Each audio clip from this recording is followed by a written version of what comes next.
Posso começar? Ok. Sejam todos bem-vindos ao quarto CIEMUS, que é o Simpósio Acadêmico Multidisciplinar em Saúde. Eu sou a Andrea, estarei com vocês hoje um pouquinho para a gente discutir, né, conversar, né, sobre a atuação profissional na detecção precoce do câncer, uma abordagem dinâmica. Mas antes de começar esse bate-papo, eu vou falar um pouquinho quem sou eu. Eu sou enfermeira do trabalho, sou sanitarista, graduada em enfermagem, certo, pela FACEX, docente na área da saúde do trabalhador. Também atuei na gerência e coordenação da vigilância em saúde. Sou membro do grupo de pesquisa LPETs e NEPET pela UFRN. Também, atualmente, sou referência técnica em projetos ministeriais.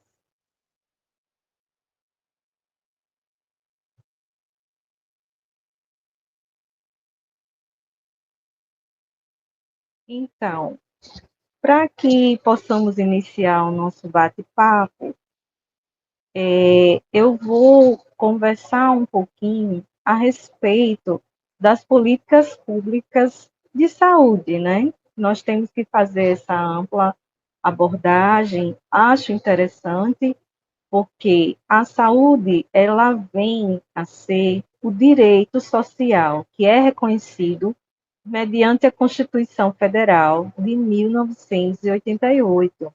E ela tem como fatores determinantes e condicionantes, entre outros, a alimentação, a moradia, o saneamento básico, o meio ambiente, o trabalho, renda, educação, transporte, lazer e acesso aos bens e serviços essenciais. Então, esse indivíduo ele vai ter direito a tudo isso, no sentido ampliado, no conceito ampliado de saúde. Então, visto que o Sistema Único de Saúde ele tem um marco, que foi a da reforma sanitária, consolida esse direito para todos os cidadãos. E o dever do Estado é fazer com que tudo isso aconteça, né, de uma forma coerente, mediante a implantação das políticas sociais e econômicas que vão apontar a redução do risco da doença e de outros agravos, ao acesso universal e igualitário e também às ações e aos serviços para promoção, proteção e recuperação.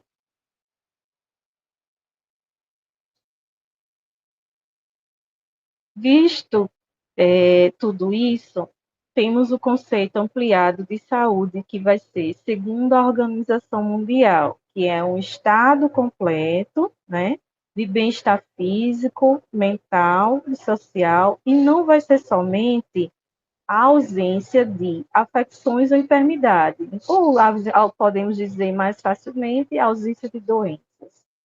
Certo? Ele vai muito mais além, é muito vasto. Agora, entrando na dinâmica da resolução do câncer, existe um compromisso, pode passar, que ele foi firmado em maio de 2017, certo? Na 70ª Assembleia Geral da OMS, que aprovou a resolução WAH70, que ela ficou conhecida como a resolução do câncer. Então, esse compromisso foi firmado durante essa assembleia. Essa convenção, ela vem representar uma conquista, um marco para todos os que buscam esses avanços no controle do câncer. Por quê? Porque ela vem reconhecer formalmente as prioridades para a redução dessa quantidade de mortes e também as perdas sociais e econômicas. Esses compromissos eles foram assumidos nessa resolução e eles vão incluir, dentre outros, a redução dos fatores de risco do câncer por meio das políticas e programas de saúde, a melhoria do acesso a esse diagnóstico precoce e ao tratamento, não podemos esquecer, otimização do uso dos recursos humanos que existem e a antecipação também das demandas futuras de prevenção e controle do câncer. Pensando também em melhorar os registros, certo, que existem atualmente sobre casos de câncer, para que haja o embasamento nas decisões e melhoria da política pública também. Nós sabemos que existe, né, apesar dos desafios existentes, né, todas as ferramentas para reverter esse cenário devem fazer com que o câncer e suas consequências sejam tratadas com prioridade. Então, os governos, em todas as esferas, em empresas, organizações não governamentais, indivíduos precisam pensar dessa quantidade de avanço que está existindo de casos, para que a gente também possa enfrentar esses desafios, tendo mais conhecimento, busca tecnológica, né? E assim, dentre outros, quando a gente conhece a realidade e sabe como melhorá-la, fica tudo mais fácil. Diante de tudo isso, o diagnóstico precoce ele vai ser um fator crucial, um pilar da estratégia que ela é recomendada pela Organização Mundial da Saúde. Pode passar, por favor. Aí nós entramos agora na definição do câncer, né? Que ele surge a partir de uma mutação genética, certo? Ou seja, alteração no DNA, né, da célula, que ela passa a receber umas informações ou instruções erradas para que as suas atividades aconteçam. Essas alterações, elas podem ocorrer em genes especiais, denominados proto-oncogenes, que também, a princípio, são inativos em células normais. Quando eles são ativados, estes tornam-se oncogenes, responsáveis por transformar células normais em cancerosas. Então, tudo isso ocorre diante de uma alteração, né? Começa por aí, alteração do DNA da célula. Então, ele é um termo que abrange mais de 100 diferentes tipos de doenças malignas e tem em comum o crescimento desordenado dessas células, que elas podem invadir os tecidos adjacentes ou órgãos à distância, né? Então, assim, quando já começa a comprometer, né? Então, a gente já fala de um caso mais avançado, dividindo-se rapidamente, estas células tendem a ser muito agressivas, incontroláveis, determinando a formação de tumores que vão ou podem espalhar-se para outras regiões do corpo. Os diferentes tipos de câncer vão corresponder aos vários tipos de célula do corpo, quando começam em tecidos epiteliais, como a pele ou mucosas, vão ser denominados carcinomas. Se o ponto de partida são os conjuntivos, como osso, músculo ou cartilagem, são chamados de sarcomas. Pode passar. A gente vê essa imagem aí, né, como a multiplicação celular, né, é aquilo que eu falei, a célula normal, certo? E o tecido infiltrado. Então, assim, existem etapas, existem ciclos, certo? E, assim, a célula cancerógena, cancerosa, né, o agente cancerígeno, ele vai, né, se acontecer realmente alteração genética, vai se filtrando no tecido, certo?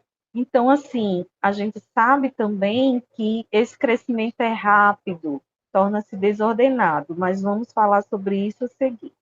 Pode passar, por favor. Continuando um pouco, né?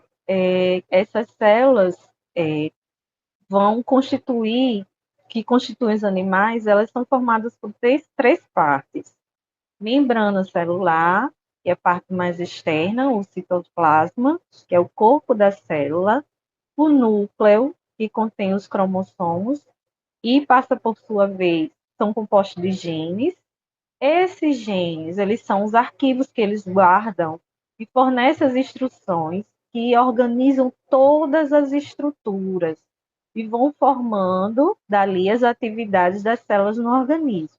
Então, toda a informação genética, ela vai estar como uma memória química. E esse ácido desoxirribonucleico, que é o DNA, dentro do DNA. Através desse DNA, os cromossomos eles vão passar as informações para o bom funcionamento ou não da célula. Então, o processo de formação do câncer ele vai ser chamado de carcinogênese ou oncogênese e, em geral, vai acontecer lentamente, podendo levar alguns anos para que uma célula realmente se prolifere e dê origem a um tumor visível. Esses efeitos cumulativos de diferentes agentes cancerígenos ou carcinógenos são os responsáveis pelo início, que temos promoção, progressão e inibição do tumor. Falando assim, de uma forma bem rápida, um exemplo básico, vamos supor que um cidadão, que um indivíduo, ele tenha uma mutação, né, direcionada para a tireoide. Então, assim, possivelmente aquele indivíduo vai passar um certo período dando sinais e sintomas, e a pessoa, assim, nós, como profissionais, vamos ter que entender o que está acontecendo naquele determinado momento, né? As queixas, do que ele está citando, para que nós possamos identificar mais rapidamente. Pode passar, por favor.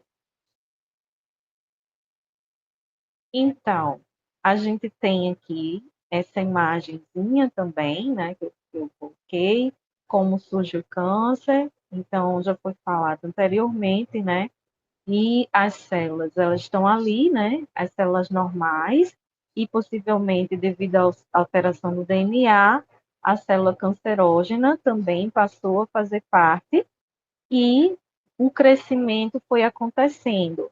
Na célula normal, nós temos ali o agente, né, que se implantou, o agente cancerígeno, dentro, né, da célula, e foi acontecendo todo o processo, certo?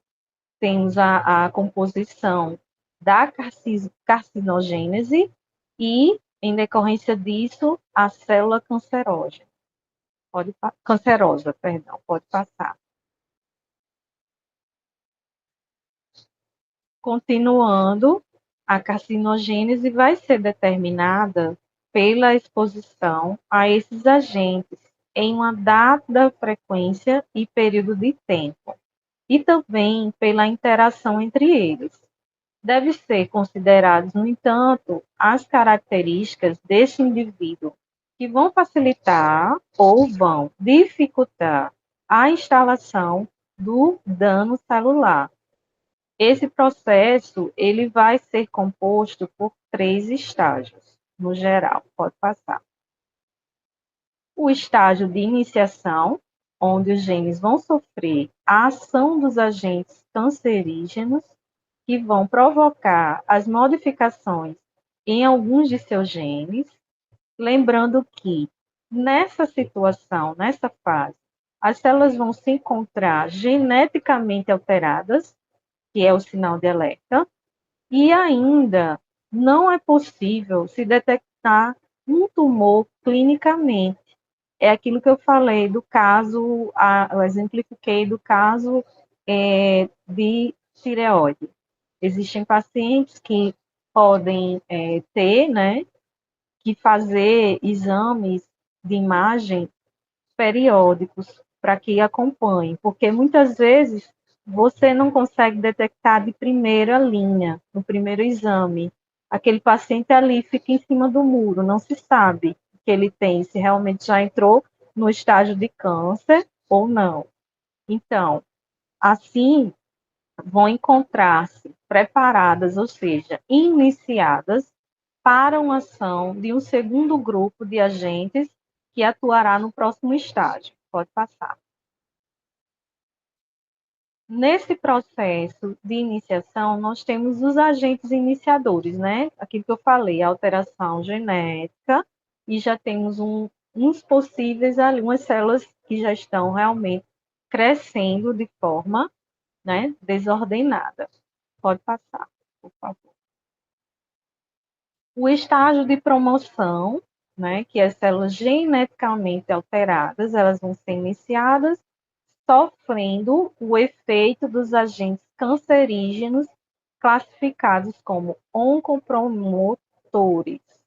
A célula iniciada, ela é transformada em célula maligna. Então, já vai tendo o avanço conduzido da doença de forma lenta e gradual.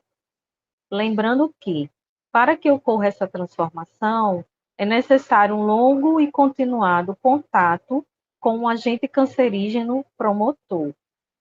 A suspensão do contato com os agentes promotores muitas vezes vão interromper o processo nesse estágio.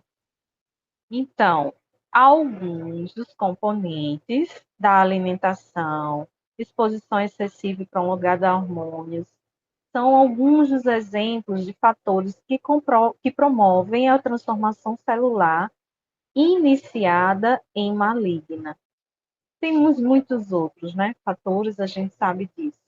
Temos o estresse contínuo, a quantidade de cortisol o tempo inteiro sendo, né, emplacada pelo corpo. Então, assim, a gente tem inúmeros fatores que podem comprometer, né? A questão do sono, nós precisamos ter um sono de qualidade, uma continuidade de sono que seja de forma recorrente, né? Aquele sono reparador também ajuda muito, né?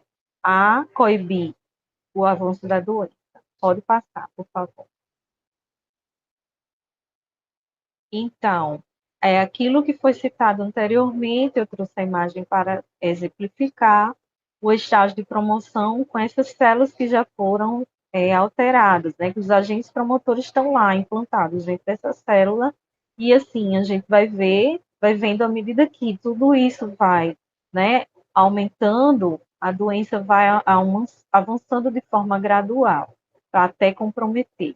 Pode passar. A gente tem o estágio de progressão, certo? Que vai ser caracterizada pela multiplicação descontrolada, desenfreada e irreversível dessas células que foram alteradas.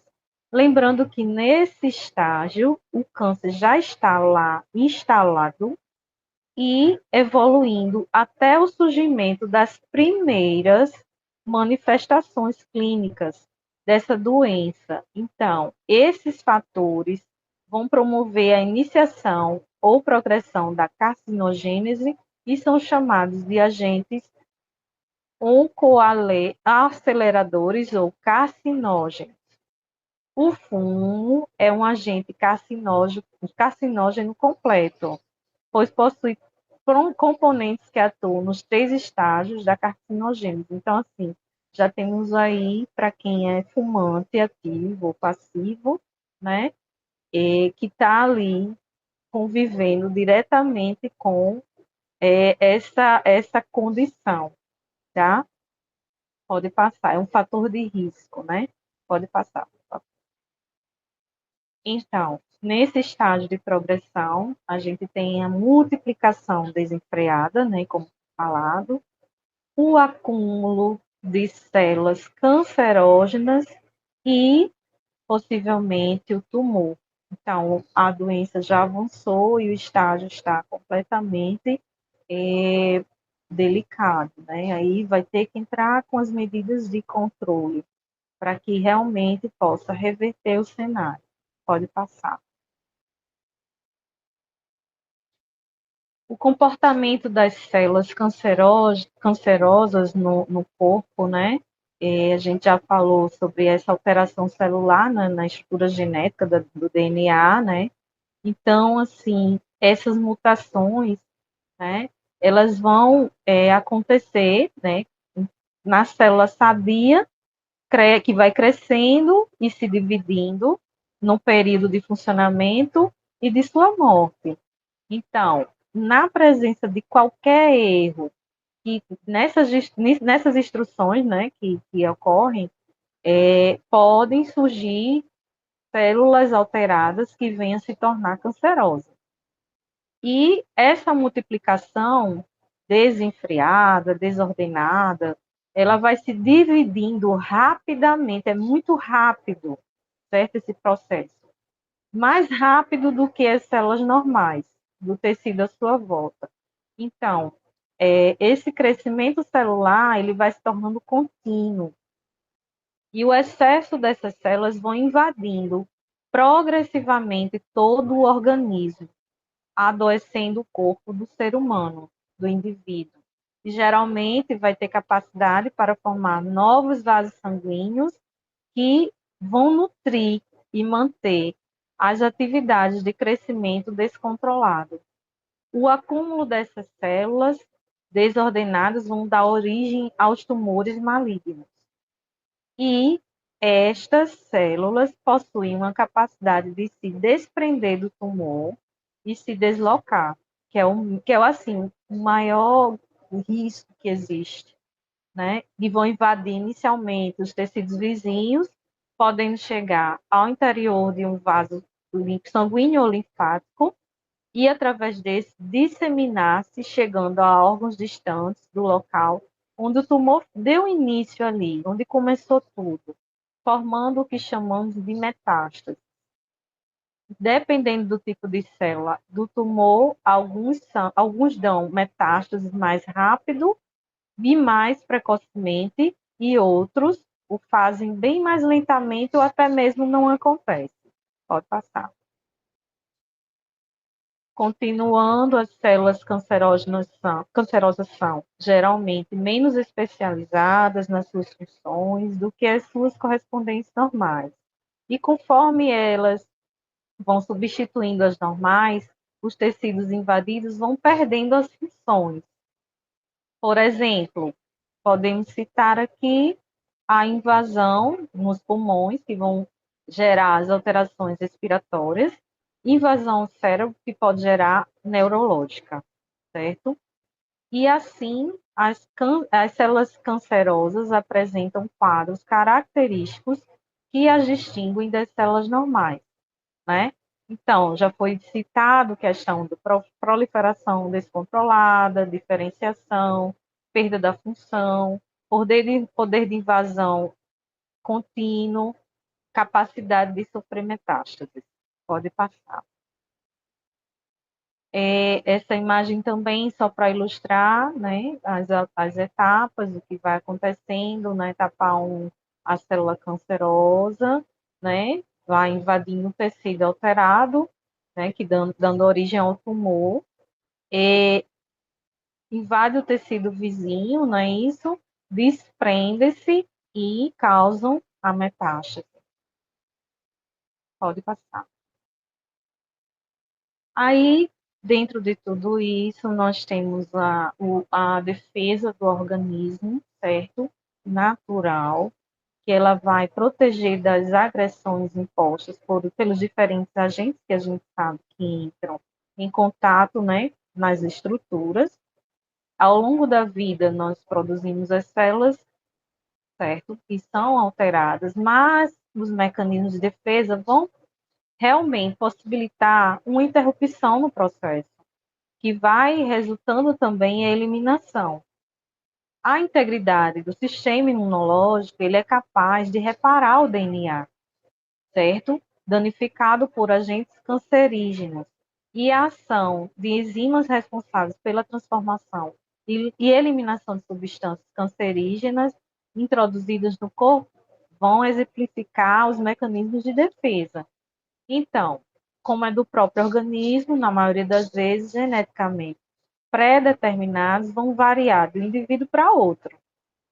E assim, esse fato vai explicar a existência de vários casos de câncer numa mesma família, bem como também nem todo fumante desenvolve câncer de pulmão.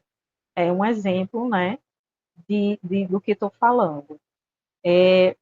O sistema imunológico vai desempenhar um importante papel nesse mecanismo de defesa, porque ele vai ser constituído por células distribuídas numa rede complexa de órgãos, como fígado, baço, gânglios linfáticos, o timo e a medula óssea, que também vão circulando na corrente sanguínea. Esses órgãos, eles vão ser denominados como linfóides e estão relacionados ao crescimento, desenvolvimento e distribuição de células especializadas na defesa do corpo contra os ataques, né, de todos os invasores que existem. Então, a gente tem como falar facilmente, né, que os linfócitos, eles vão desempenhar um papel importantíssimo nessa atividade do sistema imune, que vão defender, né, no processo de carcinogênese. Pode passar. Então, cabe a eles essa atividade de ataque à célula do corpo infectado por vírus oncogênicos, que são capazes de causar o câncer, ou as células em transformação maligna também, né? Bem como também vão secretar as substâncias chamadas de linfocinas. O que o corpo realmente ele não for bom para o corpo, ele vai excluir, certo? Então, as linfocinas vão regular o crescimento e o amadurecimento de outras células e também do próprio sistema imune. Acredita-se que esses distúrbios em sua produção ou estrutura sejam causas de doenças, principalmente do câncer. Então, compreendendo tudo isso, esses atos, esses mecanismos de ação do sistema imunológico vai contribuir para a elucidação dos pontos importantes, entendendo um pouquinho mais da carcinogênese e também outras estratégias de tratamento e de prevenção do câncer. Pode passar. Não posso deixar de falar do estadiamento, tá? Que vai ser baseado na constatação das taxas de sobrevida, que são diferentes, quando a doença está restrita ao órgão de origem ou quando ela realmente já passou para outros órgãos. Nesse caso, falar de estadiar vai significar avaliar o grau de disseminação dessa doença, certo? O estádio de um tumor vai refletir não apenas na taxa de crescimento ou extensão, mas também no tipo de tumor e relação com o hospedeiro. Ele vai implicar diretamente com a mesma classificação histopatológica e extensão apresentada na evolução clínica, resposta terapêutica e prognóstico semelhantes. Por quê? Porque depende de cada pessoa. Alguns respondem de uma forma mais rápida, outros indivíduos respondem de forma mais lenta, certo? A determinados tratamentos. Então, tudo isso é observado.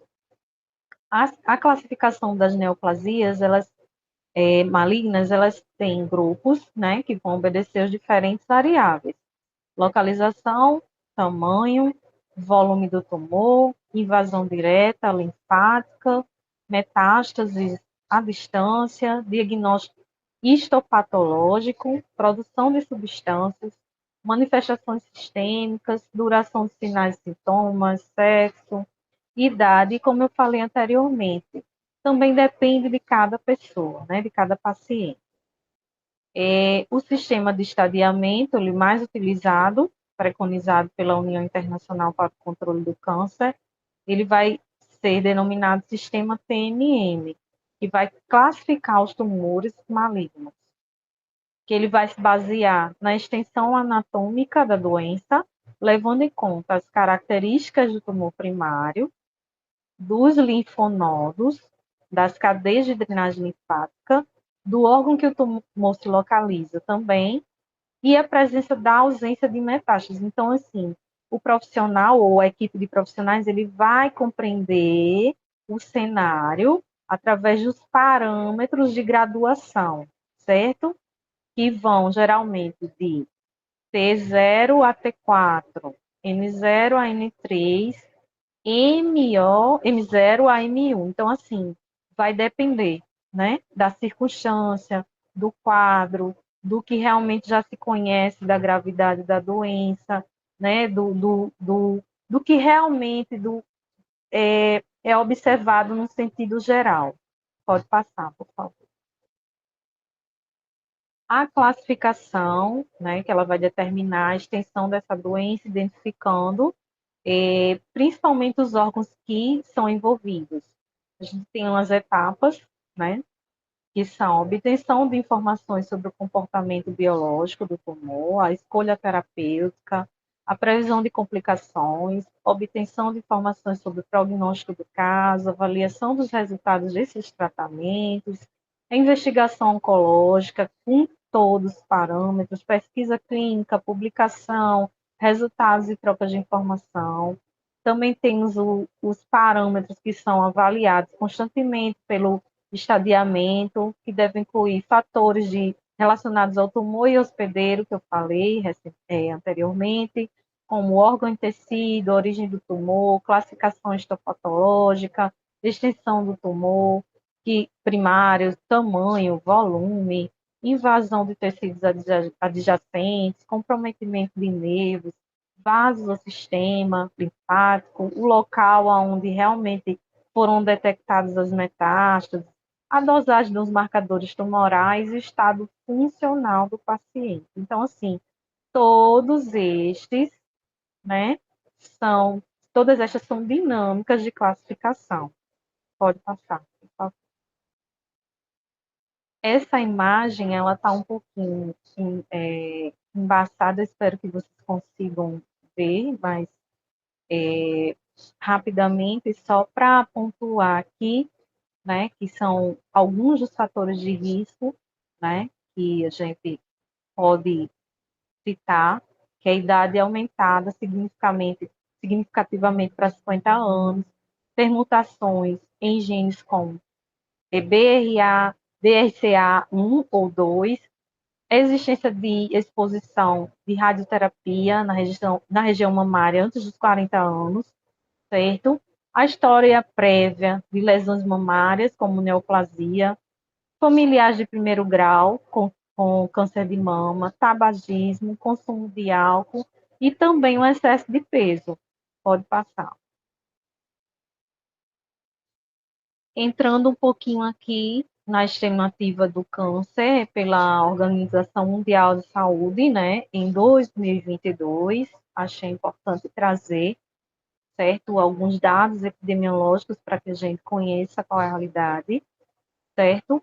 O câncer de pulmão foi mais comum em todo o mundo, com cerca de 2,5 milhões de novos casos. Temos também representando 12,4% de todos os novos casos.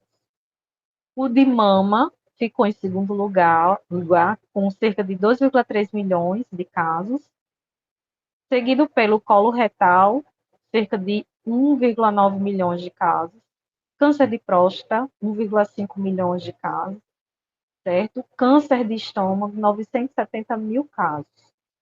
O de pulmão foi a principal causa de morte, certo?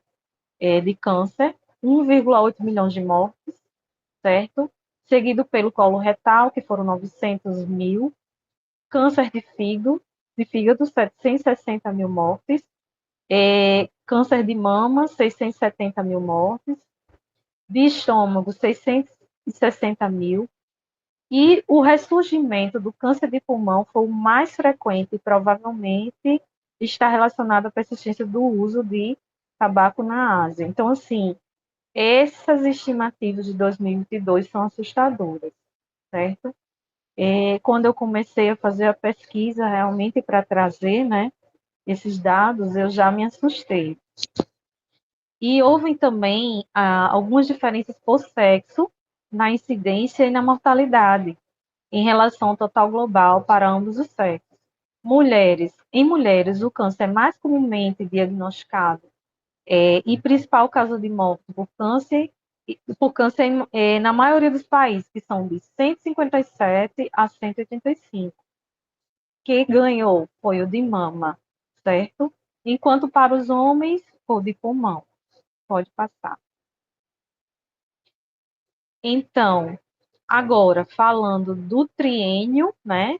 Eu trago a questão dos dados do INCA, certo?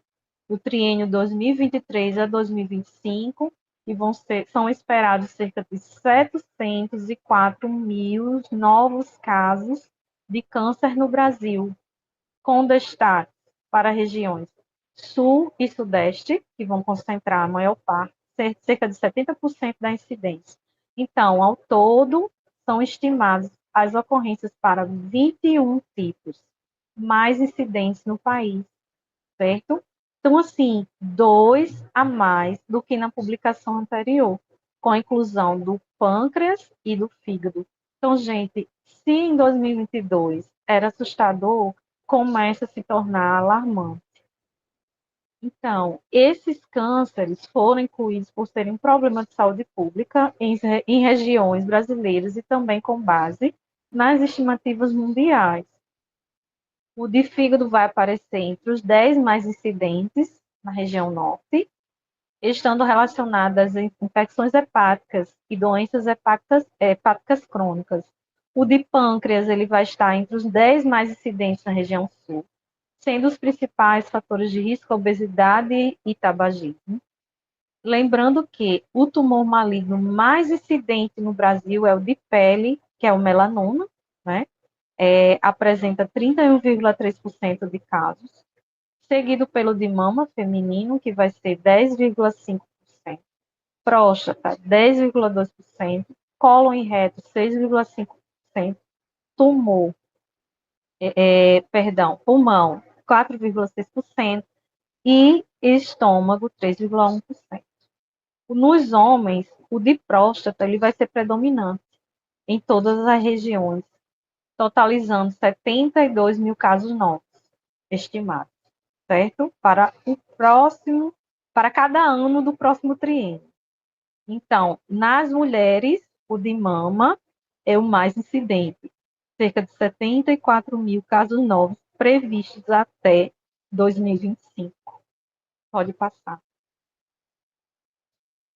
Agora, se a situação estava alarmante, não é para causar assim medo, mas é para que realmente a gente possa refletir um pouco mais sobre isso, tá?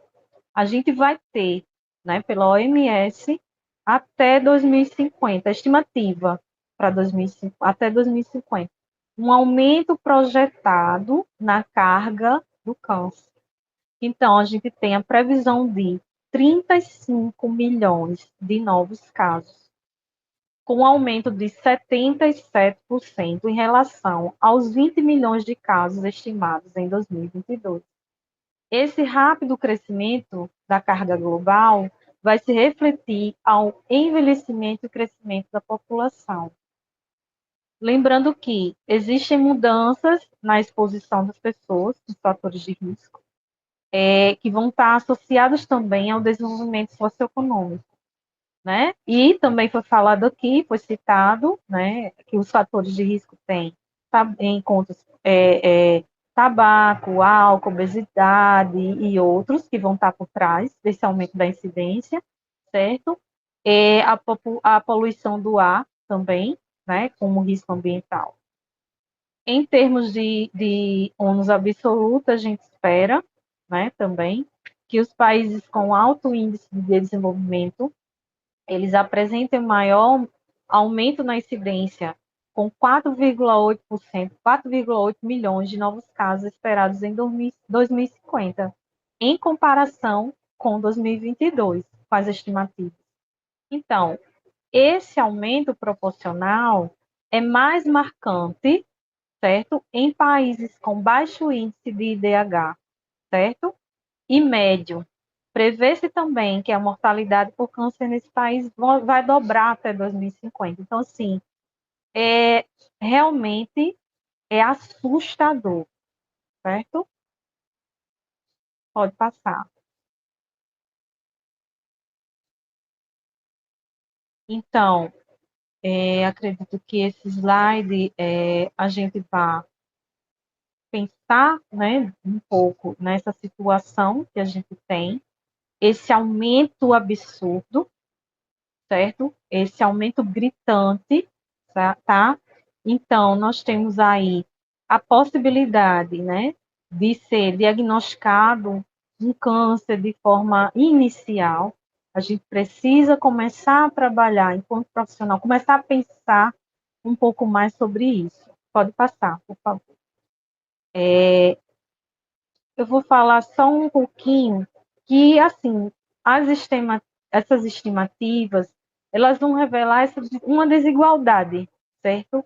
Então, assim, nós precisamos compreender melhor o cenário, conhecer bem como inicia, né, os casos para que possamos usar estratégias de prevenção. Com relação à incidência por região, nós temos do total dos 704 mil casos, novos casos a cada ano, durante o triênio, que é 70%, representa 70% previsto para Sul e Sudeste, né? Então, assim, a gente tem aí o câncer de mama em mulheres na região sul, 71,4, né, para cada mil, 44 para cada mil, perdão. No Sudeste, 84,46 para cada 100 mil. O de próstata na região Sul, 57,23 para cada 100 mil.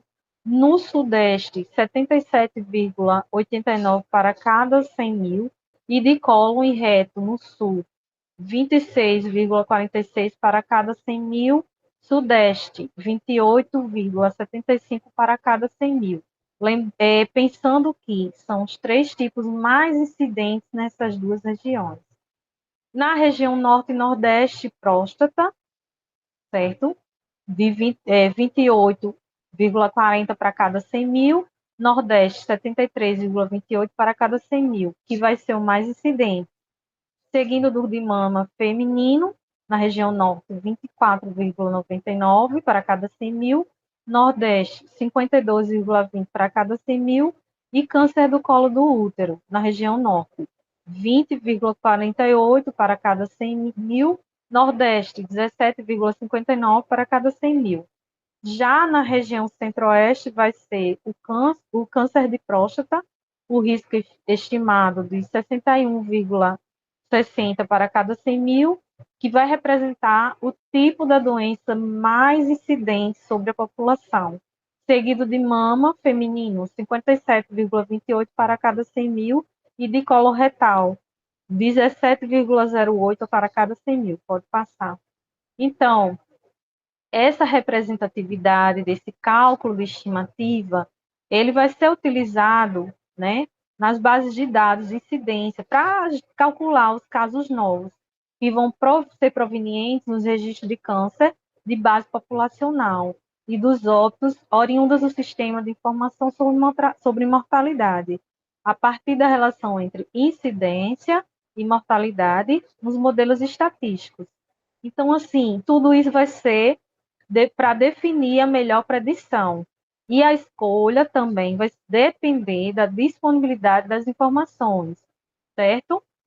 Desta forma, a metodologia e as bases de dados utilizadas a cada edição de estimativa, elas são diferentes, porque elas vão ser em função da melhoria da quantidade e da qualidade das informações incidentes e mortalidade ao longo do tempo. Então, assim, essa razão ela vai proporcionar comparação com estimativas passadas, não que com estimativas passadas, porém não é possível realizar.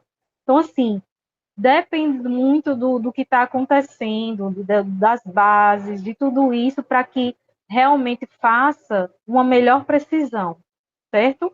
Pode passar.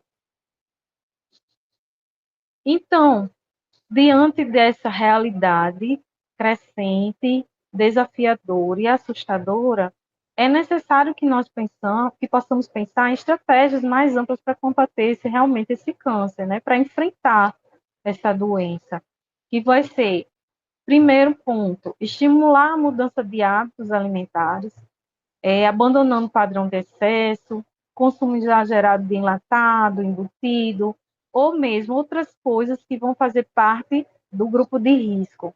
Promover saúde, maior qualidade de vida, combater sedentarismo através de atividade física e outras coisas. O primeiro passo também para combater a doença é conhecê-la verdadeiramente, saber onde, quando, como é que ela, né, a quem ela comete para que as ações de controle possam ser planejadas. Pode passar. Entrando na modalidade de prevenção, o diagnóstico precoce, ele vai descobrir a doença inicialmente, possibilitando a realização de tratamentos menos agressivos, com consequência na redução de complicações durante o tratamento e das sequelas a longo prazo. Então, mesmo que tenha realmente uma quantidade excessiva, né, de casos, quando a gente conhece, né, o diagnóstico, quando a gente trabalha esse diagnóstico precoce, a gente está favorecendo a taxa de cura, porque a gente vai trabalhar ali medidas de forma a fazer com que realmente nós possamos tratar, né, com menos agressividade e ajudar aquele indivíduo, né, nessas etapas. Então, vai reduzir a morbidade e a mortalidade da doença, além também de melhorar a qualidade de vida do paciente e da família. Então, enquanto profissionais de saúde, né, nós precisamos estar capacitados para suspeitar desde os primeiros sinais e sintomas que são relatados pelos pacientes no serviço de saúde, de referência habilitado, né, para o tratamento de câncer. Ou então, os que ingressam no tratamento vão ter mais chances de sobrevida e o custo do tratamento vai ser menor. Então, assim, nós, enquanto profissionais, nós podemos identificar de forma mais rápida, né, conhecendo um pouco melhor sobre a temática. E isso vai favorecer, ajudar os indivíduos, as pessoas no futuro, certo? Pode passar. Então, a gente tem aqui, né, o risco biológico como fatores de diagnóstico precoce, né, fatores de risco, né, início biológico, sinais e sintomas a gente faz aquele rastreamento, certo? Diagnóstico precoce, né, que é já o diagnóstico clínico, e o desfecho que vai acontecer através da prevenção de complicações e sequelas. Na realidade, a gente tem como embasamento a prevenção primária, secundária e terciária desse indivíduo. Então, são etapas configurantes, certo, nesse processo. Por que a gente fala de diagnóstico precoce? Porque a gente precisa identificar o quanto antes, né, através de sinais e sintomas, o que está acontecendo com esse indivíduo. Entrando agora, né, nos sintomas associados, eu vou falar um pouco né, do câncer infanto-juvenil, diagnóstico precoce, e a seguir eu vou seguir as etapas, eu vou continuando nas etapas, né, para a idade adulta no sentido geral. O câncer infantil ele vai corresponder a 3% dos casos. No Brasil, são 12 mil diagnosticados, casos novos, nascimento até 18 anos, certo? Tem excelente prognóstico, 80% de taxa de cura, 50% um pouco acima de 50%, às vezes há demora, certo? No tempo decorrido, até o aparecimento dos sintomas e início do tratamento. Então, o que que a gente precisa observar? Hematomas e equimoses de aparecimento rápido, associados à palidez cutânea, febre, por mais uma semana, que vai poder surgir a leucemia aguda, câncer de medula óssea. Cefaleia por mais de uma semana, associada a vômitos, alterações da marcha, comportamento da criança. Então, assim, pode pensar logo num tumor no sistema nervoso central. Então, continuando no diagnóstico infantil, aumento do volume abdominal, observação de massa de tumor, na barriga da criança, pensar em tumor abdominal maligno, neuroblastoma e nefroblastoma, aparecimento de manchas branquiçadas na pupila, pensar, né, quando exposta à luz, conhecida como reflexo do olho de gato, vai leucocória, pensar em retinoblastoma. Então, assim, cada um que eu citei aqui é um ponto de observação, um ponto de realmente de sinal e sintoma que pode ser identificado precocemente, né? Mudança de hábito saudável. O que é que a gente pode fazer para melhorar? Mudança de hábito saudável, alimentar-se bem, praticar esporte, proteger a pele, evitar aparecimento de diferentes tipos de câncer. Na infância, como salientado no início, o primeiro fator para determinar um bom prognóstico é o diagnóstico precoce. Então, nós, enquanto profissionais, nós podemos fazer realmente através dessa classificação, né, a avaliação de riscos, né, aliás, de sinais e sintomas, identificando possíveis causas, tá? E assim, quando realmente você perceber, o que é que você vai fazer? Vai encaminhar, né, o paciente para hospitais e clínicas especializadas. Pode passar. Então, só uma imagenzinha para ilustrar o que eu falei anteriormente, né? Que todos esses são pontos, né? São sinais e sintomas que podem ser observados. A febre, o crescimento do olho, né? Podendo estar acompanhado de mancha roxa no local, palidez inexplicada, dores nos ossos, nas juntas com ou sem inchaço, perda de peso, mancha roxa, sangramento pelo corpo sem machucado, caroços em qualquer parte do corpo, principalmente na barriga, vômito acompanhado por dor de cabeça, diminuição da visão, perda ou equilíbrio. Então, todos são sinais e sintomas a serem observados e classificados, né, para que realmente possa encaminhar esse paciente, né, ao serviço especializado. Pode passar. Então, esse diagnóstico precoce, ele vai ser crucial para a saúde, porque essa detecção, ele vai fazer a diferença entre a cura e o tratamento, certo? Com mais facilidade, né, posso dizer dessa forma, mais probabilidade de sucesso nesse tratamento, de melhoria desse indivíduo.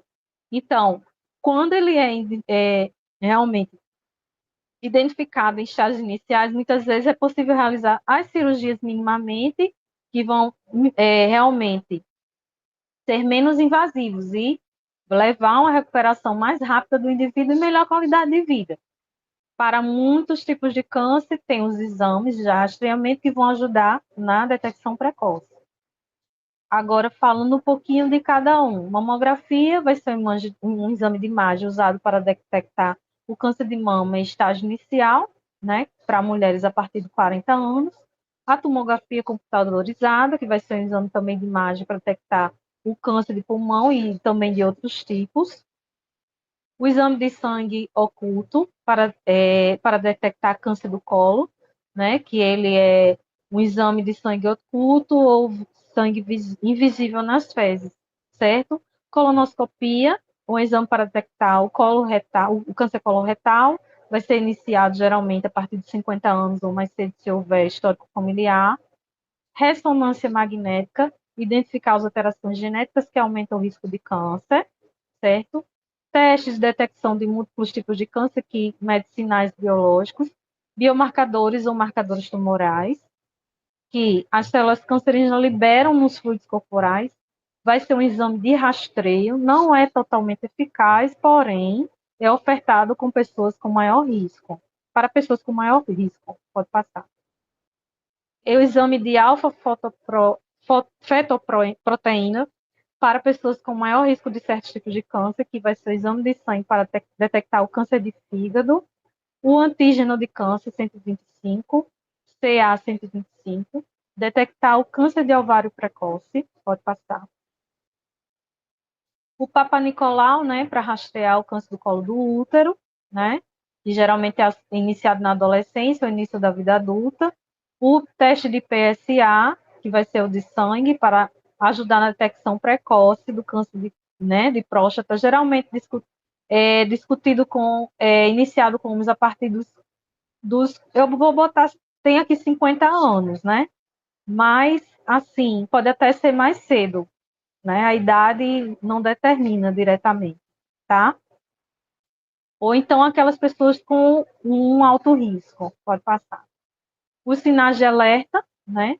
Que além dos exames de rastreamento, é importante lembrar, estar atento aos sinais de alerta que vão indicar a presença de câncer, né?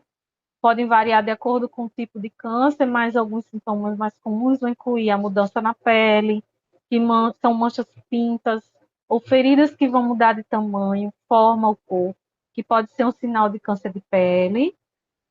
Tosse persistente, certo? Ou rouquidão, são sinais que podem indicar o câncer de pulmão ou de garganta. Aquela dor que é inexplicável, certo?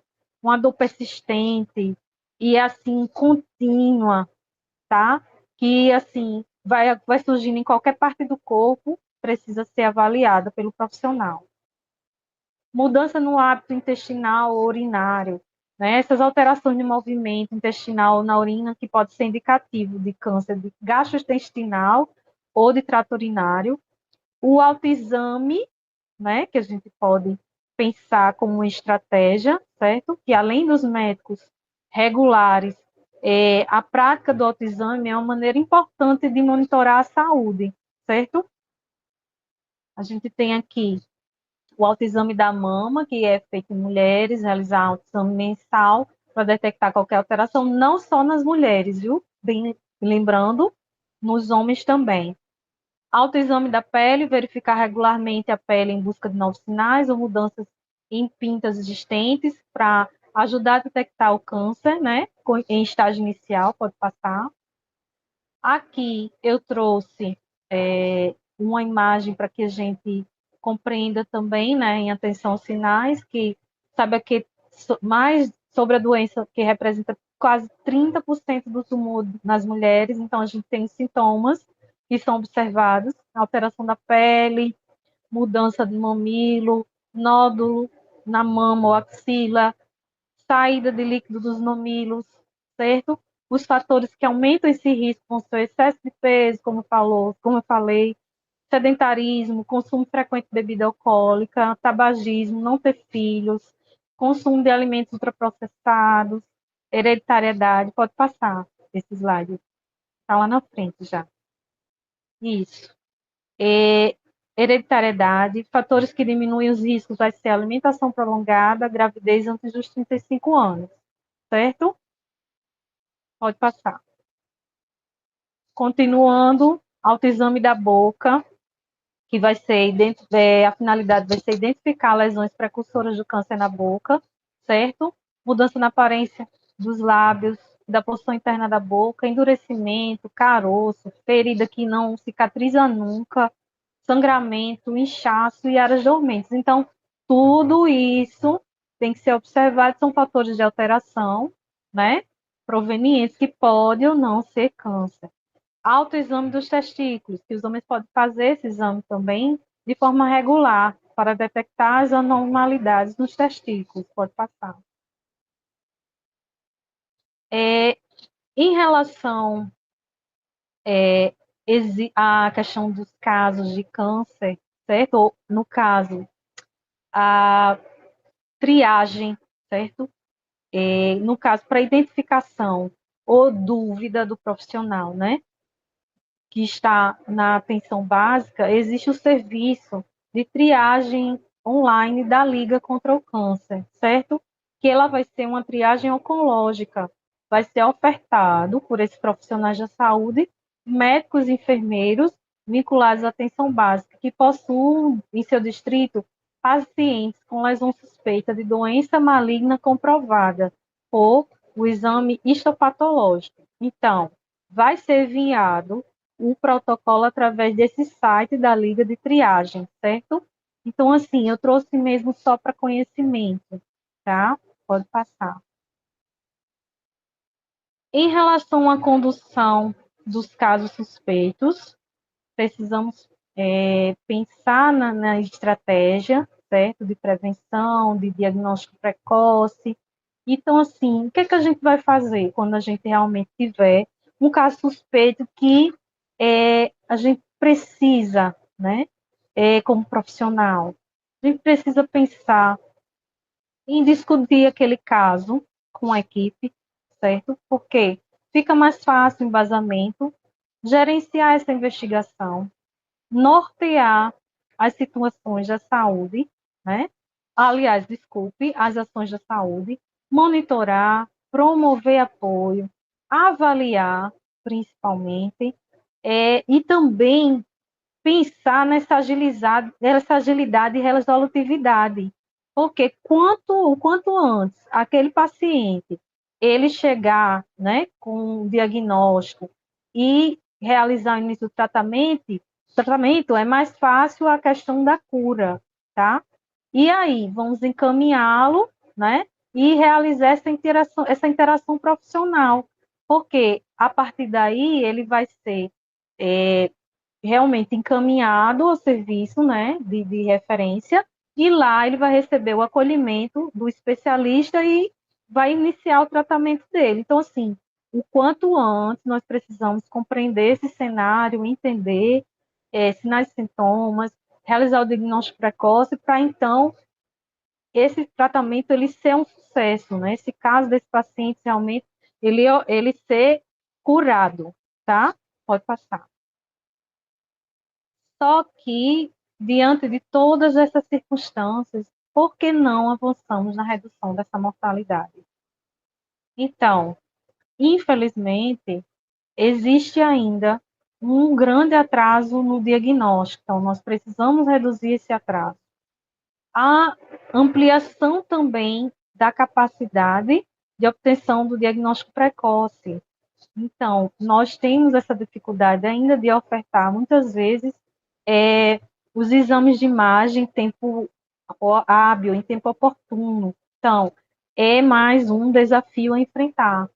Possibilidade do acesso à terapia adequada próximo à residência do paciente. Então, nós sabemos que os centros especializados, eles geralmente eles têm, né, existem algumas capitais, e assim, muitas vezes os pacientes que são acometidos com caso de câncer, eles moram distante, então já tem essa dificuldade, né, do paciente residir distante, né, do local de tratamento da terapia adequada.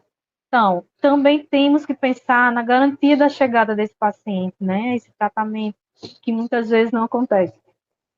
Ele não tem condição, muitas vezes, de custear, ou então, como é distante, né, o município oferta o transporte, mas essa questão do transporte é muito cansativo. Então, assim, são coisas que a gente precisa pensar, né? Ampliar cada vez mais estruturas adequadas para a redução do abandono desse tratamento.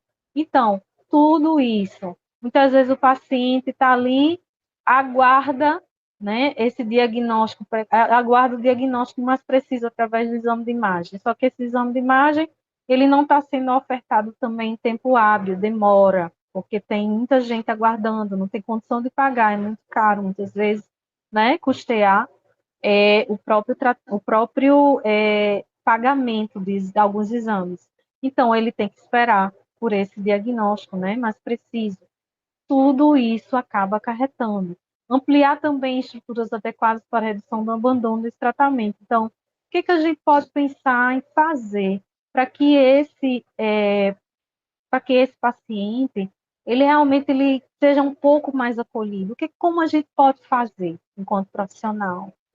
Né? Incentivar o tratamento em centros especializados a fim de reduzir a morte por toxicidade e os casos de recidiva evitável. Então, assim, todos estes citados aqui são os nossos desafios futuros, né?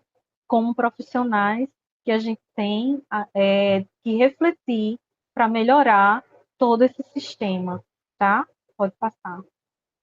Então, para finalizar, né, eu agradeço a participação mais uma vez, né, como palestrante, e deixo uma mensagem para vocês, que a determinação é a chave para superar qualquer obstáculo. Sejam sempre persistentes na busca dos seus sonhos. Muito obrigada.